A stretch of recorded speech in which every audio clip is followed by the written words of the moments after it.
Good afternoon, everybody. My name is Donna Thiesel, and I'm your host of Donna's Edge television talk show where truth matters. Thank you so much for watching every day, Monday through Friday, beginning at 2 p.m. Now, that's on the Eastern time zone as I get to ride home with you in the afternoon.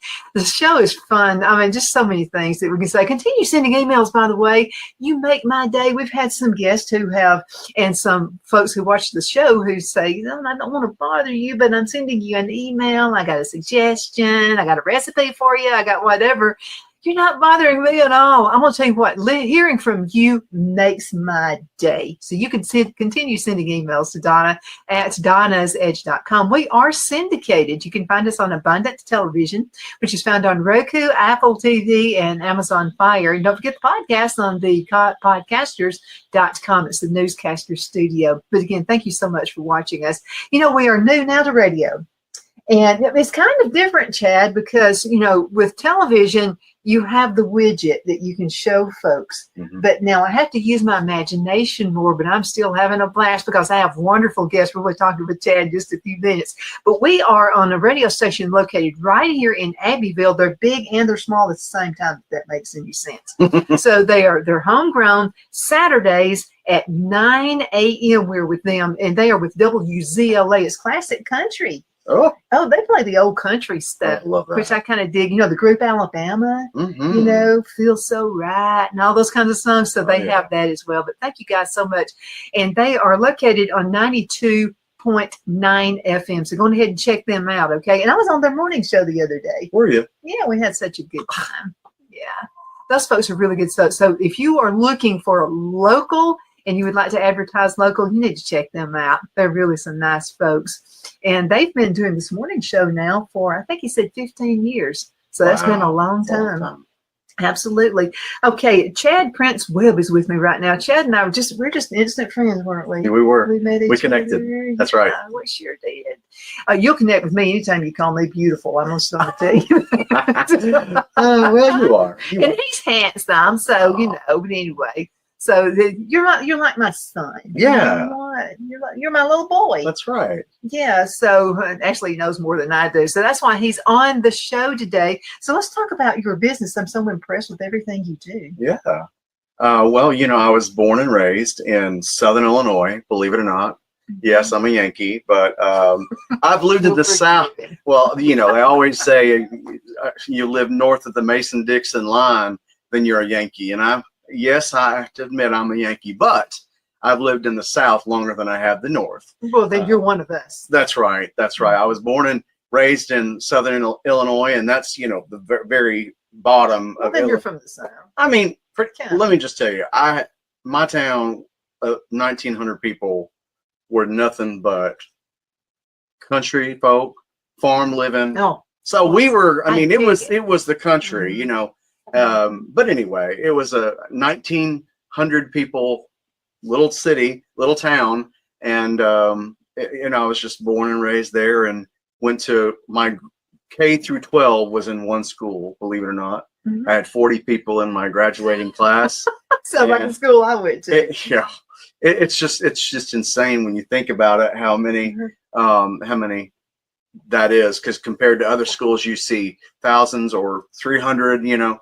But small town boy, of course, loving the Friday night lights of football and singing the national anthem, and you know, that was my stuff. And of course, so yeah, there I was born and raised, and I wanted to tell you a little bit about my upbringing a little bit, and so I was, how can you say, I was, you're inspired, right? From an early age. You have a passion from an early age. And, you know, I don't know where this came from, but I can blame it on the Muppets. The Muppets. The Muppets. Oh. Yeah. Kermit the Frog. Kermit the Frog. Yeah. I love Kermit the Frog. But one of my inspirations is Miss Piggy. Miss Piggy. But I would wake at 5 years old, and I would be, you know, sitting there watching the TV at 5, dressed ready for school, and my mom would wake up and go, "What? What?" So it just evolved. And so the Muppets being so expressive and how the creation of how they do that, I think really, and plus my mother is very creative. She was always making prom corsages, wedding corsages, boutonnieres, and whenever everybody would do the what are those called? The garter? The garter, yeah. She would do the garters, and I can't tell you the many proms that my mother did some beautiful things for. And so, of course, she also worked for Home Interior very early on. Okay, yeah, you're talking about the home interiors. Yeah. They had like the groupings on the walls. They sure did, yeah. And of course, they had a little bit of metal art. If you remember, some of that had metal art, and it was beautiful stuff back then. So a lot of my inspiration came from those things, and of course, the church. I was raised in the church, a kind of Baptist church, and I was Baptist too. It was free will. Yeah, I was free will, and they're kind of neck and neck, and everybody's got their beliefs. But anyway, I was born and raised, and I loved gospel music. There's a place in my heart for gospel music. I love the Gaither Vocal Band. You name it. I love all the artists. Golly.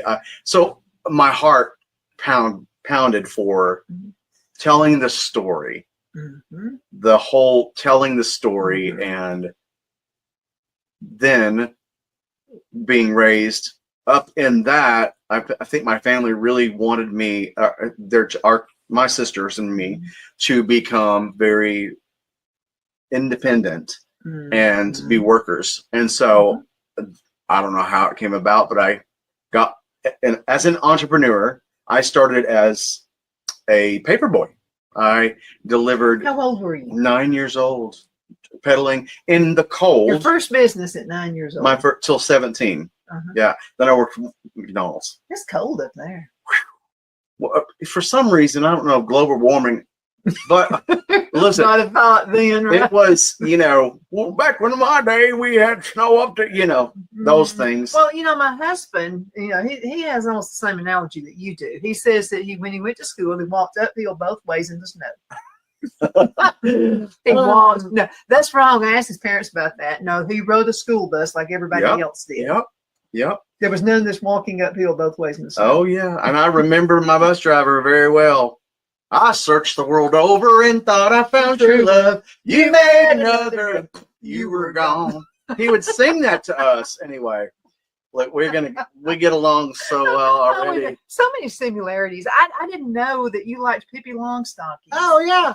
I mean, Pippi Longstockings, and then Pee Wee Herman, all those, but Pippi Longstockings and Curious George, all those books about creativity.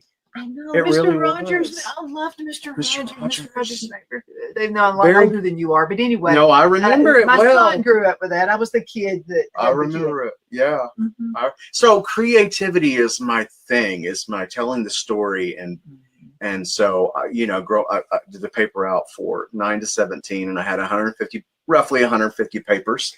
That's good. So did you set yourself goals back in those days? I was at 4. No, I really didn't know how to do that yet. That being honest with you, but it grew into a love of understanding the need of a person. It wasn't about selling; it was about supplying a need. You're right. Somebody. Well, and things come from I can't be sold stuff. Now you take care of the need, I'm okay. That's different. And I just had the conversation this morning with a friend of mine who's got a house for sale, and he was like, I can't stand a salesman. And I said, I'm gonna tell you this. There's a hard separation for me because Mama raised me to not really care for salesmen, but if you give it a minute, if you give it 1 second and think about everybody that's in the workforce, you are selling a good. Everybody's a salesperson. You're a salesperson. However, I digress. If you make it about the person and the need, then you are doing something here. But I really do believe, I'm going to go back to my biblical days, I really do believe that the love of money can be the root of all evil, and I've seen that in this But industry it too. doesn't say money's the root of all. That's right, the love of it. Mhm. Okay. The love of it. Because what happens is, I'm not going to go off on the tangent today, but I will say that being raised up in this industry is what I call it. And I'm going to get to what I do actually here in a minute. But being raised up in this industry, I've had somebody that actually tried to frame me. What? And I'm like, what purpose It had is to that? be a competitor. It was definitely a competitor. And I truly believe that people see you and they're threatened. Do you believe that? Yeah, I do, because this is what happened to me years ago. Yeah. Okay, so Facebook comes up. Okay, so we have Facebook, and I was in television then, and I started doing Facebook Lives and stuff like that. Well, all of the other talk show hosts is like, "What are you trying to do? Get rid of radio and television?" What are you doing? And I'm like, "It's just another avenue. I'm helping." That's right. I'm helping my customers receive more customers. That's all you do. Yeah. It was just another platform. Now they're all doing it. They copied me. Yeah.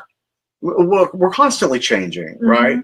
And when you're a visionary, like you are, obviously, You are. and I'm a visionary, it's just, growing with the times, because now there's this thing called SEO, which is, online, and you have your presence online, right? And it's forever going. But it's just crazy. But anyway, I digress. Do you really feel like you have competitors though? Because I don't see you, and I'm saying this in like a very nice way. I can't see anybody doing what you do. Because what you do, okay, let's say we both sold widgets. Sure. We wouldn't be competitors because I have my way of doing widgets and you would have your way of doing it. People choose you. And I'll say that until I'm dead. People choose you because of the way that you have. I had a teacher in high school who taught me something very, very early on, and he was a biology teacher, and he was also a ranger in Southern Illinois at the state park. And he was amazing teacher. Shout out to Mr. Morgan. How you doing, buddy? But he said, when you're in this classroom, you give me your guts and you leave your horses in the hall. But he was the best, most fun teacher I'd ever had because he kept things interesting. He was silly as a goose. He was a visionary, and he came up with this thing called the Outdoorsman Club. The Outdoorsman Club, as a junior and senior, you got to collect cans. The money would go towards the thing, and you did the work, right? And then you got introduced and we would be a part of this Outdoorsman Club. They had we had a big time. We were on the syndication. They put us on the syndication with, oh gosh, the guy was in Damn Yankees. He was a singer, or the big guitarist in Damn Yankee, or was it guitarist or bass? Anyway, now he's in Texas, but he was on our at our program. And so what we did with this club was that we would allow those people who for the love of hunting, we would take them out. They would be paraplegics, quadriplegics, people that didn't have any movement from the neck down sometimes. Some people just had just like a disability of whatever, but they loved to hunt and they missed that portion. So what we would do is we would go and create them a blind out in Fitzgerald Park, State Park in Illinois. That's awesome. And then we would put them in there. We would have an overnight camp, cook chili, all the things. They would, some people had. I remember there was a gun. This man only had the capabilities of his face and his lungs. Well, he would blow into a funnel, and the funnel would shoot a bullet. And that's how he killed a deer. And they would bring it back, and we would field dress it, and we would send it to processing for him. But I tell you what, it was again about the need. If you think about everything that you do, I'm grateful for the lessons that my mother actually did teach me. And I'm going to tell you what she taught me early on was, and I didn't understand it back then.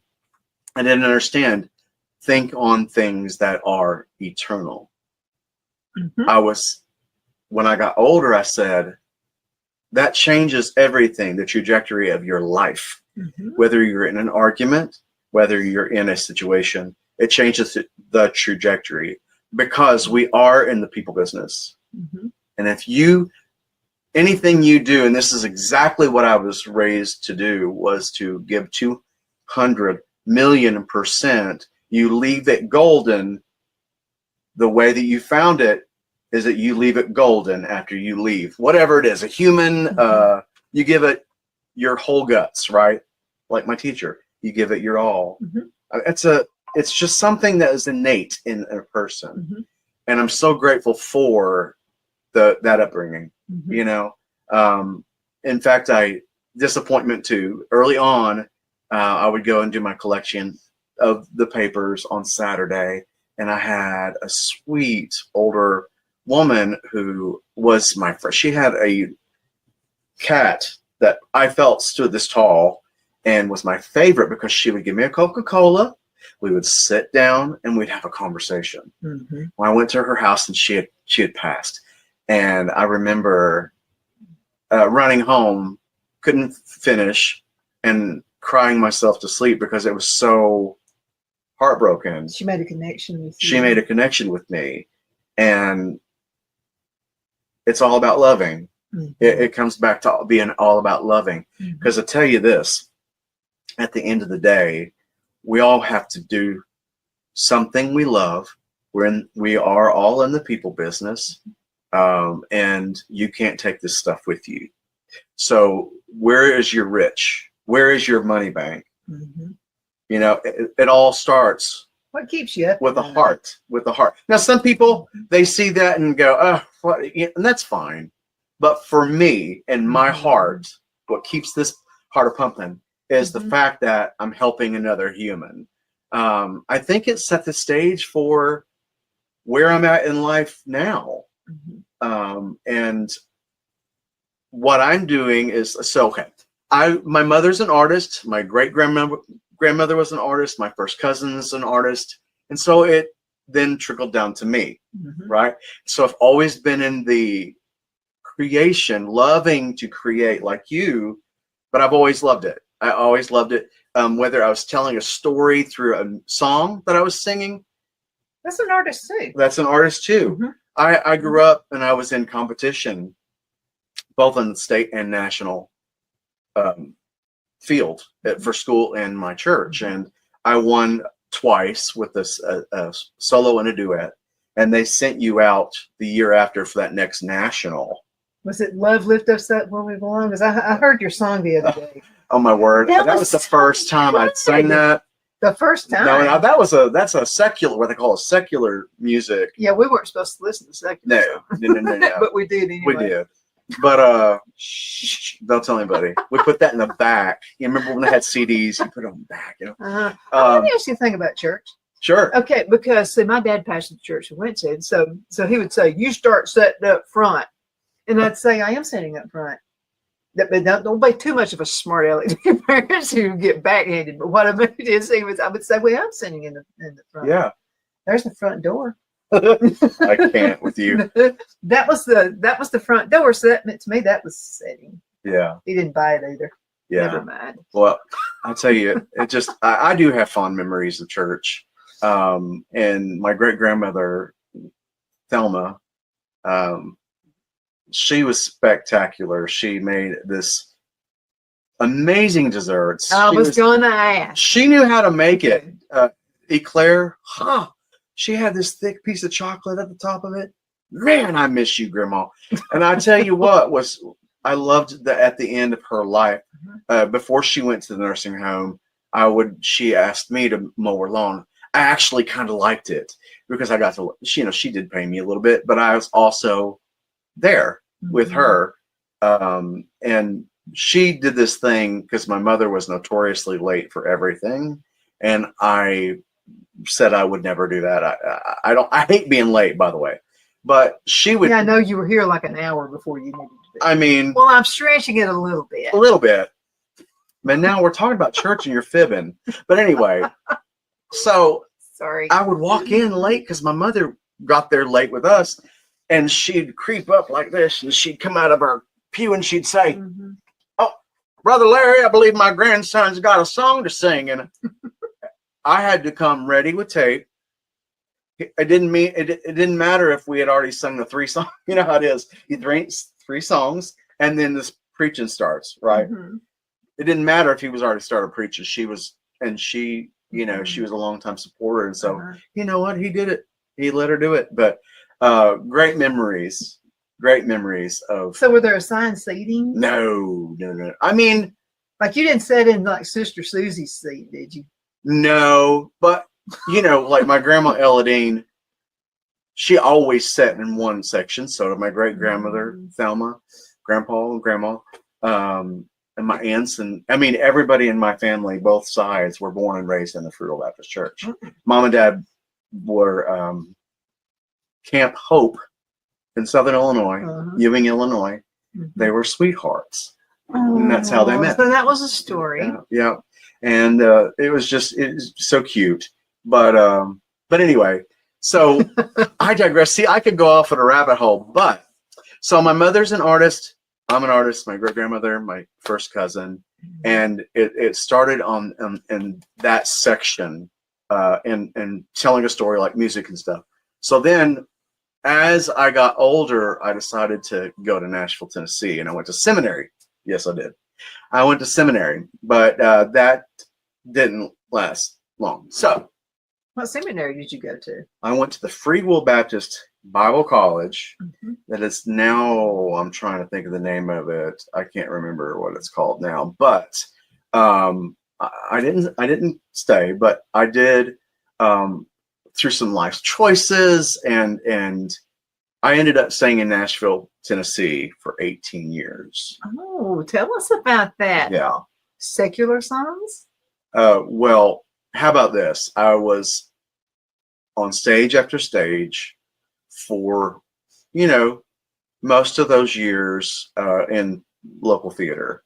And I remember on a 2-year span, I was on 16 stages. And some of them were paid, some of them were not. But I enjoy the storytelling, right? And so obviously music has played a big role in my life. And so then I decided that I wanted to go to interior design school. And it was high concentration in graphic arts. And there's a little story here. I grew up loving to design on Microsoft Paint, the program. Oh, yeah. You remember that. I definitely. And I still have the picture that I designed on my phone. And I'll have the syndicator or the producer flash that on. That'd be cute for you guys to see. But I remember the company was it was the Free Will Baptist Sunday school curriculum. They hired a Disney designer. And so for some reason, I wanted to see what he thought of my stuff, And I said, hey, I want to tell me when you got some free time. And I brought him my artwork. And I said, what do you think? And he said, well, if my work's a motorcycle, your work is a tricycle.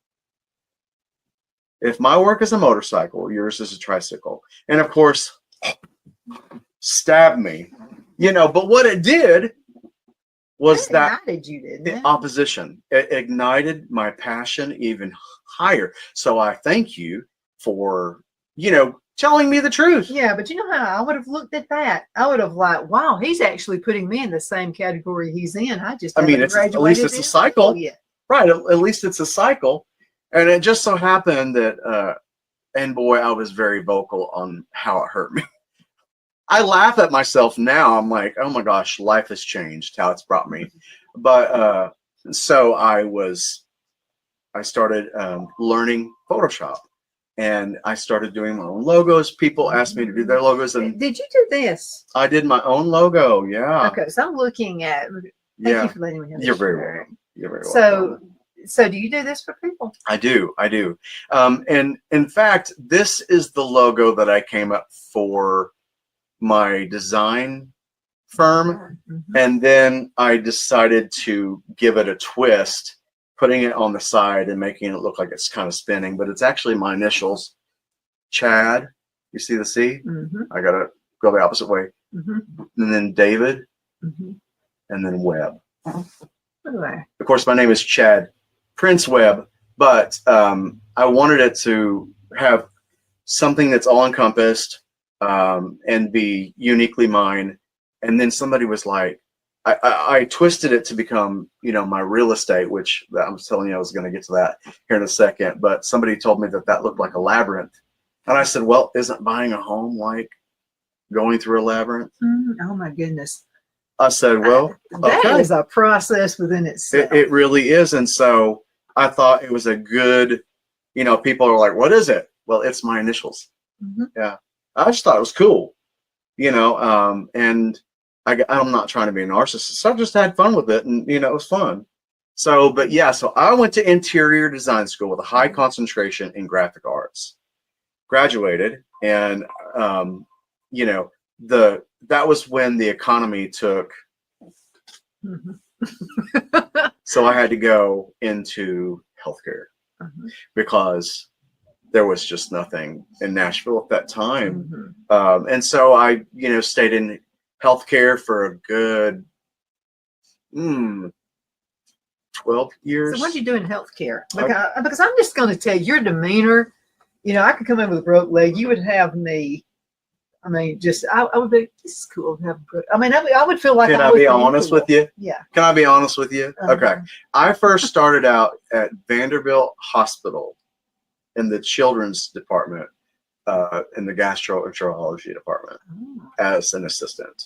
Mm-hmm. And I quickly realized, well, at that time I didn't realize, I just thought I had people that were haters, and I don't know that I am meant for a supervisor because they didn't get me and I didn't get them. And it's almost like you have to communicate, this is me. Mm-hmm. I can't help it. I was so excited about my theater and while living in Nashville, obviously Vanderbilt. Mm-hmm. And, of course, my boss, she stop talking about yourself. Stop talking about what you're doing. Do this, only this, we butted heads. So then I went out to a different department within Vanderbilt at 100 Oaks, and I was in the coding and charge entry department. Man, was that for real. Mm-hmm. So my boss at the time, Karen, I'm throwing out names. So she's no longer there, but she's retired now.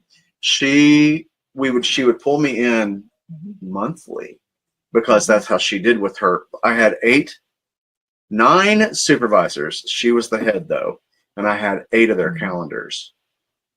I had 8 of them. And you had 8 different personalities when you had 8 different personalities. And you did.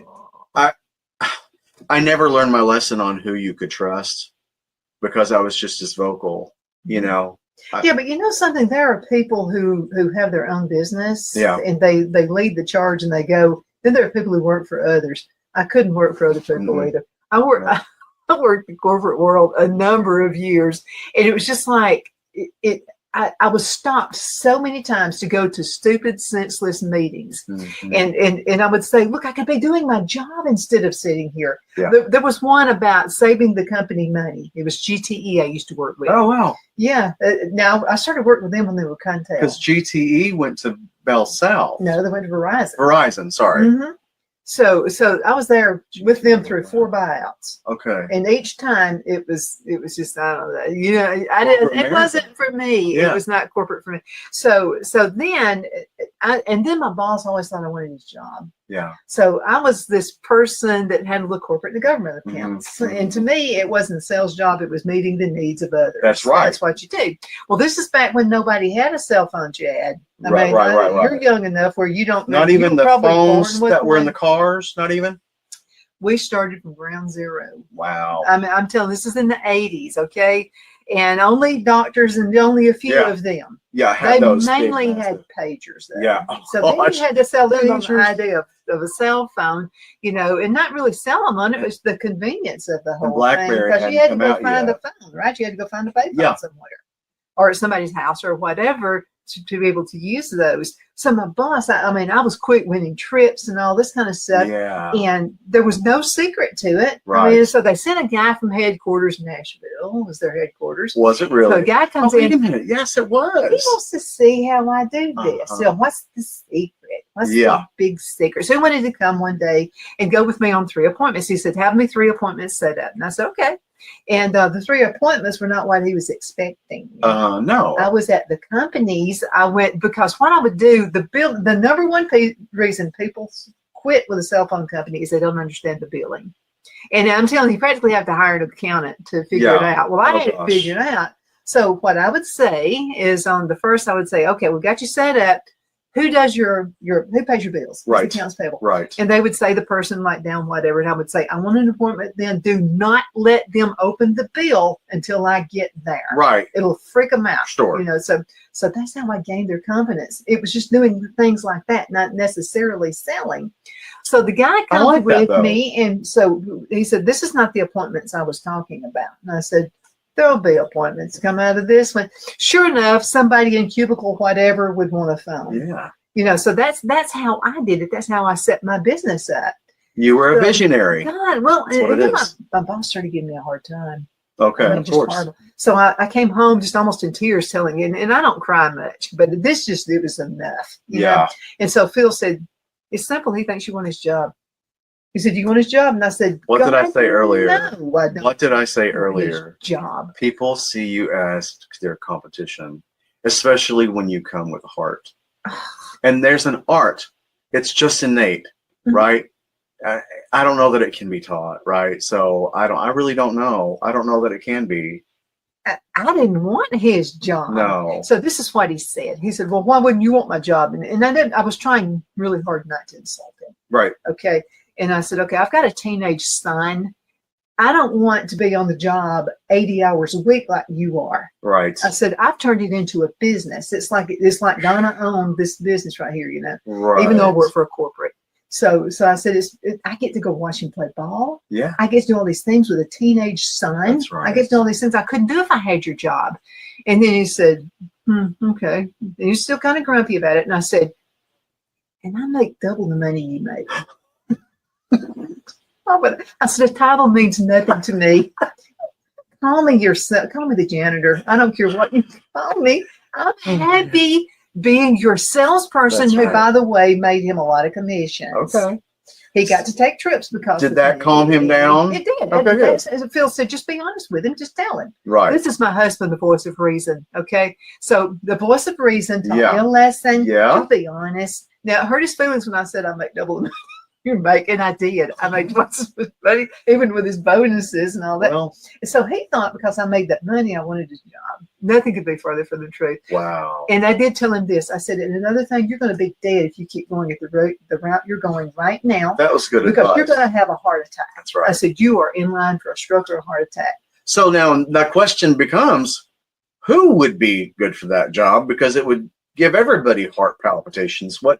I mean, don't want to be dead before. No, you know, and he did have a heart attack. Did he really? And I'm going to tell you what, he wrote me the most heartfelt letter telling me I was the best employee he ever had.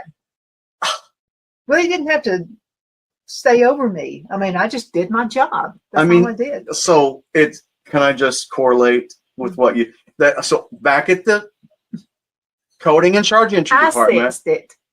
Well, it's just fascinating. Another thing we have in common. Mm-hmm. So the boss, she was so mean to me. Of course, you have to understand there's 108 women coders. Oh my God, you work with women. There was maybe 2 guys.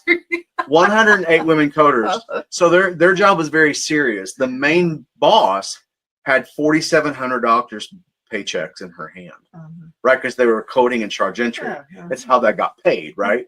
And so, you know, she saw me being a comedian, but the people who needed that break when I would come by and visit them, they loved it. And I'm not trying to toot my own horn, but they loved me. She saw you being happy. That's right. That's right. She wasn't happy about it. But now, The moment that I left, for 7 years afterwards, she sent me a text every year for my birthday. See what I mean? And she said, "Happy birthday, I'm thinking of you." Because you were honest.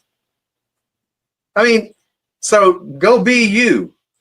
I mean, even if you get fired from a job, just go be yourself. And that's the rest of the world will catch up. And your customers are going to know that too. They're going That's to right. know whether you're faking it or whether you really mean it. So That's it just takes genuine, takes genuine concern and That's right. love of people. Love of That's people. what it's all about. The We're going to love go of to a people. commercial break. Can you believe we went way past it? Hey, I'm Phil's sorry going to about beat that. on me about that. I'm just going to tell you. We got to go to a commercial break. We'll be right back in just a minute. No, he's a sweetheart.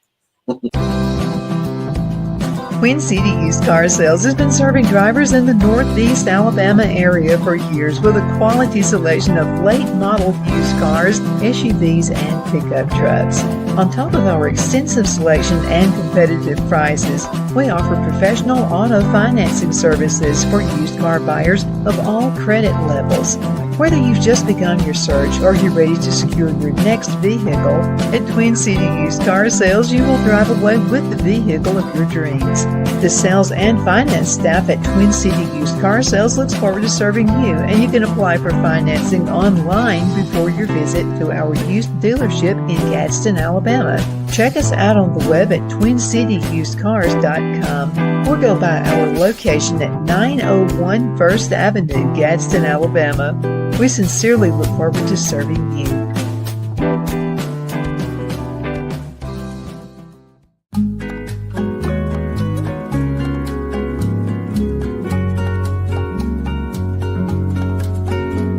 At Lamone's Mexican Restaurant, located in Henniger, Alabama, and voted Best Mexican Restaurant of DeKalb County, Alabama 2020, we're here to serve you with authentic Mexican cuisine. Order easily online by going to lamonsmex.com or call 256-657-3999 to place your order. We're open Sunday through Thursday, 11 a.m. to 9 p.m. and Friday and Saturday, 11 a.m. to 10 p.m. Whether you're celebrating a cozy date night for two or a celebration for a crowd, at Lamone's you'll love our atmosphere and friendly servers. Thank you for dining with Lamone's Mexican Restaurant.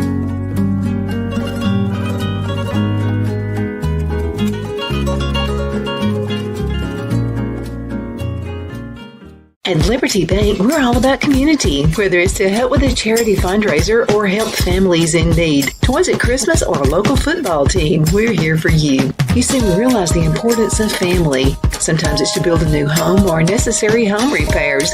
We're here for you. If you like the feel of a small town bank with all the conveniences of a big city bank, we're here to serve you. You will find us at any of our convenient locations in DeKalb, Marshall, Etowah, and Blount counties in North Alabama. You can call and speak with any of our friendly staff at 256-659-2175 or check us out on the web at libertybankal.com. And thank you for your support of our community. Member FDIC Equal Housing Lender.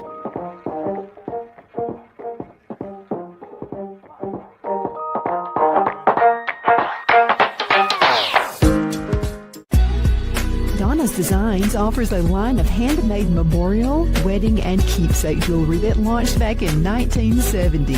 I'm a self-trained jewelry designer, and I will work closely with you to create unique designs you can love and treasure for years to come. Whether that be flowers that were used in a funeral arrangement or stones you found on the beach at a memorable trip, call me at 256-659-4319, and let's think of the possibilities. We are back. My name is Donna, and I'm your host of Donna's Age Television Talk Show. I've been doing this for 20 years. 20. Yeah, there's a story to this.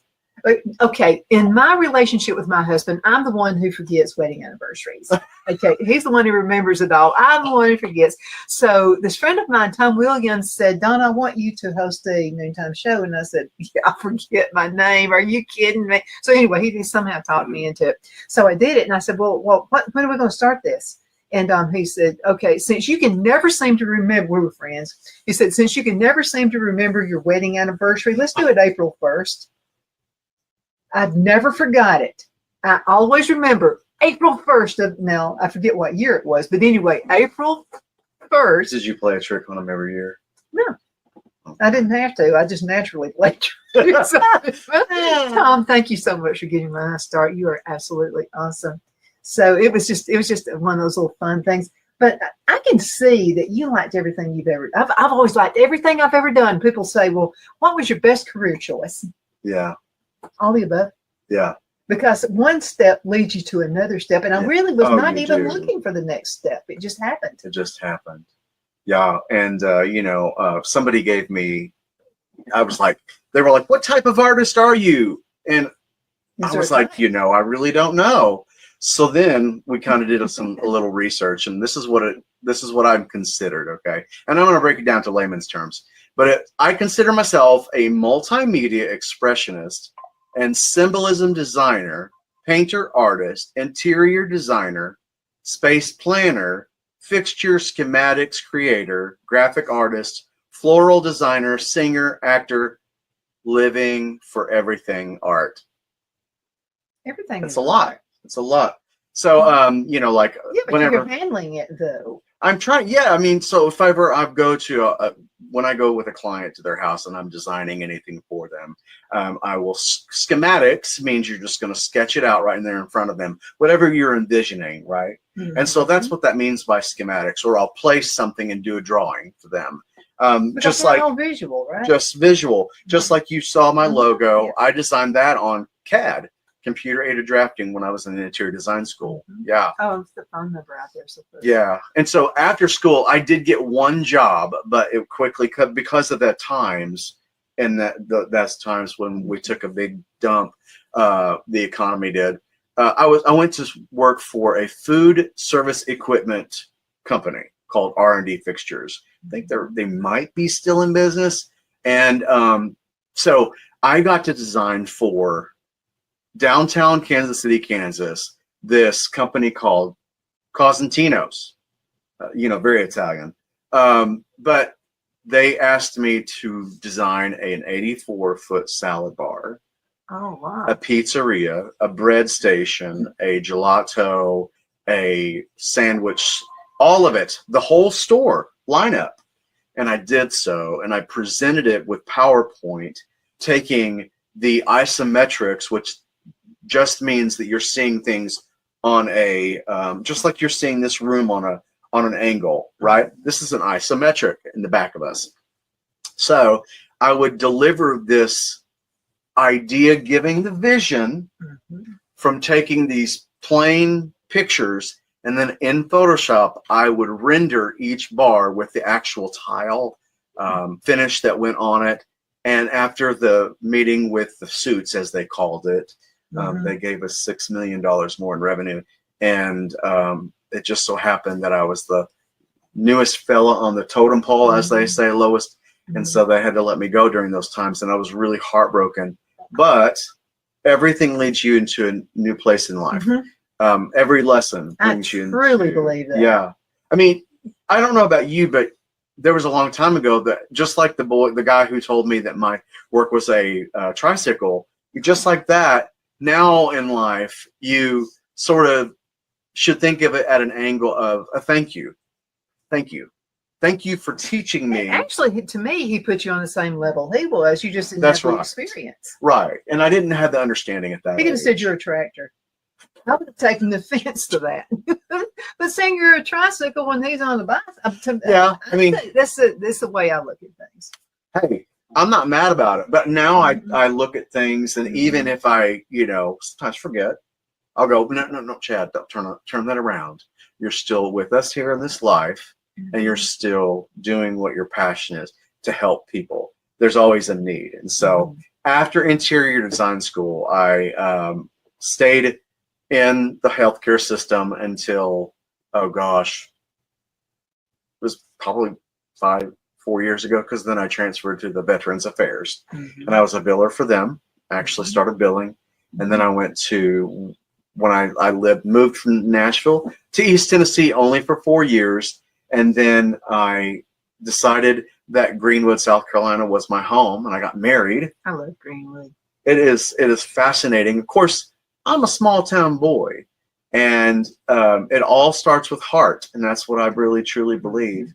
But I decided to get after my father's passing, I decided life is too short. It's too short. It is. Donna, it's too short. And so I said, you know what? I'm going to give it a go. And so I decided that I was going to become a interior designing real estate person. It all fits. And I'm now a realtor. And I now also, well, actually, this came first. I was a loan officer first. Now I give advice financially to people who are, and this area has a lot of it. So, you know, I will come to your business, by the way, and I will give a conversation to people about how we can get you on the path of home ownership.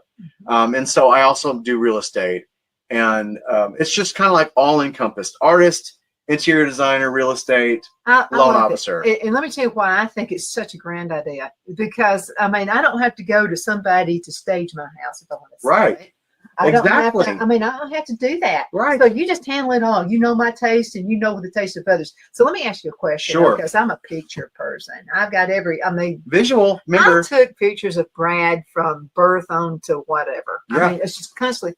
So I had this habit of like, everything goes in the frame. Everything goes in the frame. Sure. And that's fine if I'm living there. But what if I'm selling my house? Do I need to keep those pictures in there? No. You take your personal pictures out. You take your diplomas off the wall. You take everything personal out. Even if it's something that just you would like, take it out of the room. Everybody wants to be able to visualize. If you're trying to sell your home, that's a good, I'm glad you asked me, because people are so confused as to why would they be angry? They wouldn't be angry, but they can't visualize their crap, stuff on the wall. They can't. That's fine. So okay. So I mean, you're true. Yeah, I mean, it's absolutely correct. Yeah. So Phil and I were looking at houses when we were coming here. We didn't know you. Yeah. Well, that's okay. You would have been my guy. So, but we were. I mean, you're right. Because the houses we would look at, I was seeing like, you know, Aunt Susie, and I was seeing like kids all over the wall. I wasn't seeing myself in the house. Right. The houses that I actually saw that made sense to me were the ones that were empty. Because then, but now, you know, if you're living in it and you're selling it, you can't empty it. But you got the right attitude about just taking the personal stuff out. Now, what if I've got 10 kids and their toys all over the place? What do I need to do about that for a couple that's just sure? It's a couple. They have no kids. Okay. Well, first of all, something that sellers should understand is that if you know that somebody's going to be coming through your home because you signed up to do that, then we need to find an alcove for those toys and clean up daily. Okay. So find a place that is in a cabinet. Don't have it out. Do not have it out. I think the same thing for dog toys, dog beds, and so forth. If you can. Because some people don't like pets. I can't imagine that. But some, I would have animals. I have 4 puppies. Yeah, I would have horses in the house.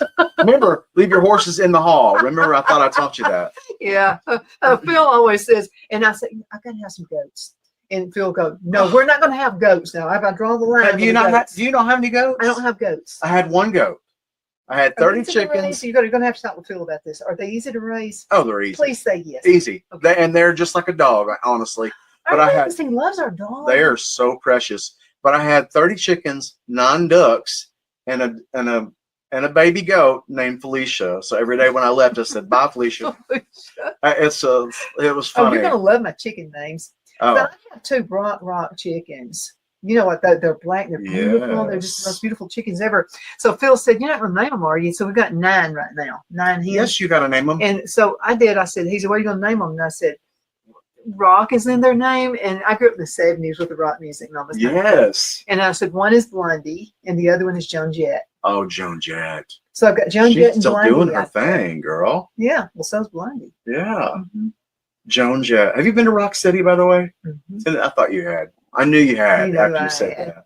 Yeah. Look, I was born and raised in the 70s. Yes, 78 actually. You're still And a child. the days of prom. Oh, I've always considered myself. I used to say hopeless romantic. Now I say hopeful romantic because life is all about romance and loving other people, loving yourself first.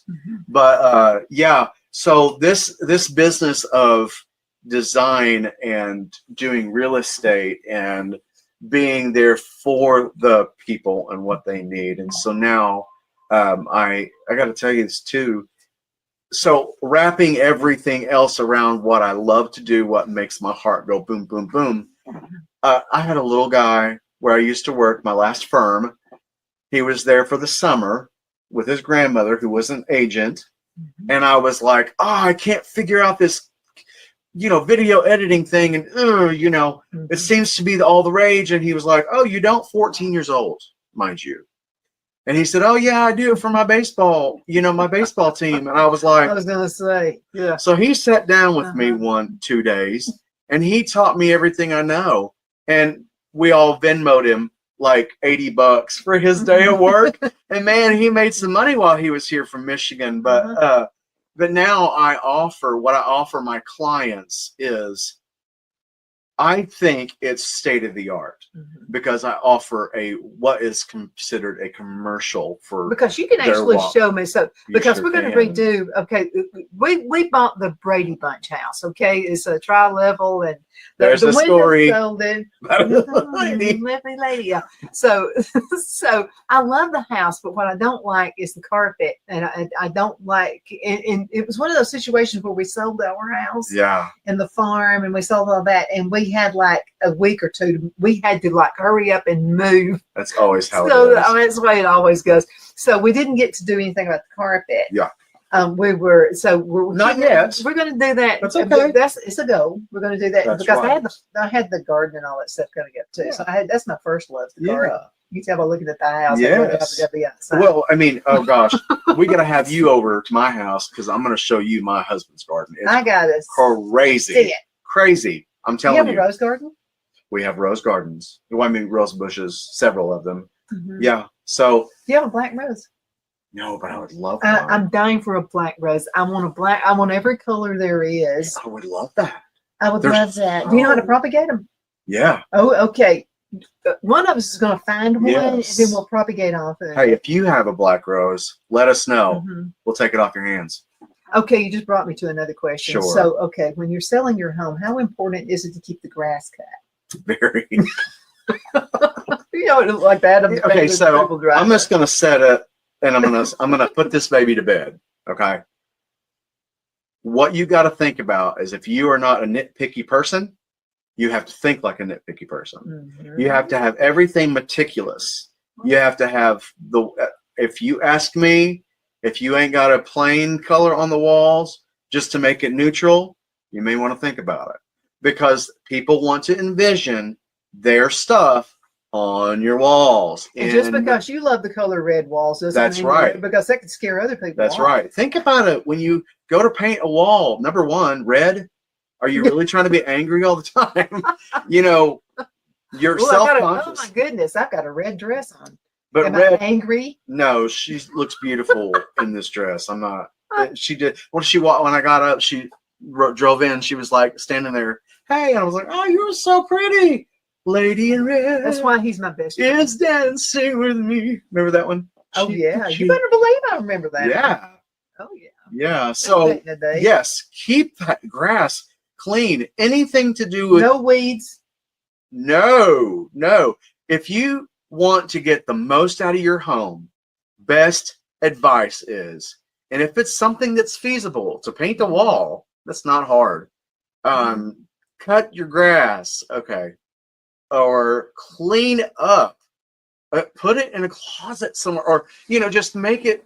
Go just rent. Don't let them open the closet and then everything. Okay, here's the thing: go rent a $50 monthly. That's the answer. Yeah, and move things off of the premises. And your garage. No, it is off limits of being meticulous because it's a garage.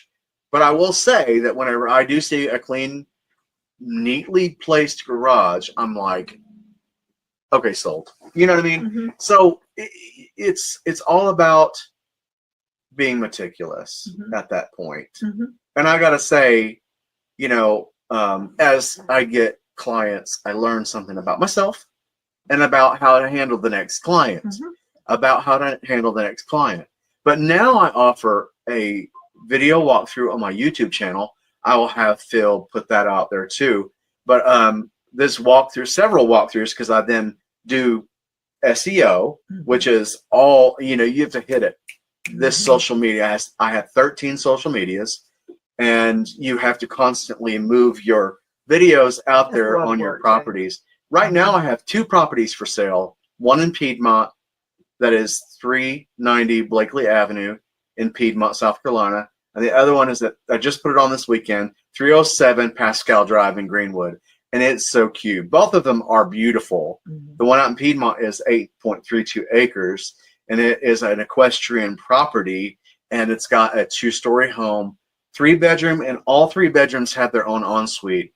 It is quite stunning. The garage outside is about 40 yards away from the house, is set up for a business. It's got the right-hand side, so they got 2 bays, 14-foot bays. So if you want to fit a massive ocean boat in there, guess what? It's 14 feet tall. You can do that. And then you can actually wash your trucks and stuff in the garage because it's got a draining system. It's got its own plumbing. And I tell you what, it is gorgeous. The right-hand side concrete is 13 inches. So if you want to put a lift in there and run a business, it's all yours. But a lot of people are working from their homes now. They are. And that one is 1.479 million. I think it's a great price. 8.32 acres. It's 15 minutes to downtown Greenville. So you could literally walk it if you had to. Then the home here in town in Greenwood, South Carolina, at 307 Pascal Drive is, I believe, 243,500, and it's got a pool out back. It's a doughboy pool, above ground, 32 feet. Beautiful home. They've done some work to it. It's got such charm. But I love a house from the 70s. Oh, I do too. What is that about? The 60s and the 70s. I don't know. They did a lot of open areas. Yes. That's what I love about it. You don't have to knock any walls down. No. That's why we wanted this house. Yeah. So, okay. 1 minute left in this segment. What do you want to tell everybody before you go? We have 1 minute, 1 hour is already go. 1 minute. Okay. So look, my love for people, it comes through in heart, right? So look, if you can bring some business my way, whether it's through, look, I design florals for prom, weddings, funerals. I do just get into it. I do paintings. I'm an artist on the side, but I'm a real estate agent and a loan officer as well. Interior designer, anything there that fits your fancy, I'm your man. And we're going to throw up what my how to contact me here in this segment, but please reach out to me, 864-828-1567. I accept texts, and I would love to speak with you about your need. I'd love to help you design, whether it's putting it together, anything you need, a drawing for your concrete pad out back. I got that. I've got these technical drawings, everything you need. You'll help us see. I just do this. So let's throw up these things maybe real quick. This is a little towel that I give out to people. It may be backwards on the, no, it's not. The Chad Depot. It's the Complete Home Advisory Department. That spells CHAD. It's an acronym from my business. But for the future, can I just say, for the future, I hope to own my own high-end luxury interior design business, and we actually build homes and design the whole thing for you right there. And that's my dream. And that's my dream. So he'll do it. Yep. Absolutely. Thank you so much for watching. My name is Donna, and I'm your host of Donna's Age television talk show where truth matters. That's why we brought this guy here with us. You want a series? I do. Okay, all right. Hang around and we'll get you set up for next month. And thank you for watching. Continue sending emails. They absolutely make my day. Thank you so much for doing that. We'll see you next time. Thank you.